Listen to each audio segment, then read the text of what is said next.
Bharatiya Janata party रो double engine सरकार रे मोहन माझी सरकार रे आज 8 मास भितरे जो भली काम होईछि जो भली विकास होईछि भारत स्वाधीन हला दिनठू एभली केबे कार्य हेई नथिला। समस्ते छुआ पिलाटू शिक्षित समस्ते जानी भारतीय जनता पार्टी सरकार रे को भली विकसित होउछि आ को भली 2036 मसीहा पर्यंत ओडिशा विकसित हेबो एटा समस्ते जानी सारलेनी। भगवान जदि स्वयं जे लोकंकर रक्षा करती जे सृष्टि तैयार करती भगवान सहित विरोधी अछंती आउ भारतीय जनता पार्टी सरकार जेते जहाँ कले भी विरोधी तो कहिबे विरोधी नथिबे कि निश्चित भाव में विरोधी तांको भली कहिबे। सर आपण गोटे कंटाउन बड़ नेता को हरैले बर्तमान आपण जो देखिए मंत्रिमंडल अधागढ़ा होगी अच्छी 22टा मंत्री दरकार आप 16टार अधागढ़ चलते केबे कौन करुँच मंत्रिमंडल आ कहीं अधागढ़ा होगी चली या हूँ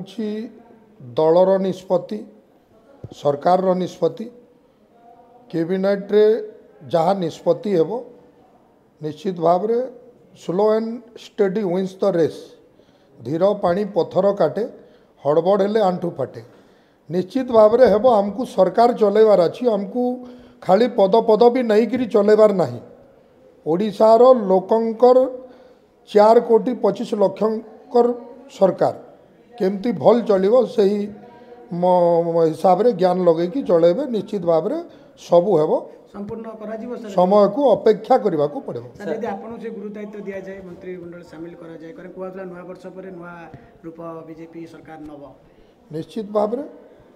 जो भली हाईकमांड दायित्व नेबे जो भली दायित्व देवे आम निश्चित भाव में से दायित्व को गुरुत्वर सहित पालन करूँ। संप्रसारण हम सर मु केमती कहि परिबे सर गोटे दिग आप नवीन पट्टनायक को हर नवीन पट्टनायक जहाँ जन विरोधी कहीकि नेता दलर काढ़ुले एवं से जन विरोधी को कहीं नौकरी कौन से जनप्रिय हो गले सेटा तो लोक जानी पारिबे ना जहाँ से मने कहूथिले ये जन विरोधी लोक एबे जन विरोधी लोक मानकु से मने स्वागत करूचंती एटा तो जना पड़िला निजे सर्टिफिकेट दौचंती जे से मने जो कथा कही थिले जो कथा को छुपे रखुथिले से कथा को निजे प्रमाण करी दौचंती जे ये लोक एया करिथिला।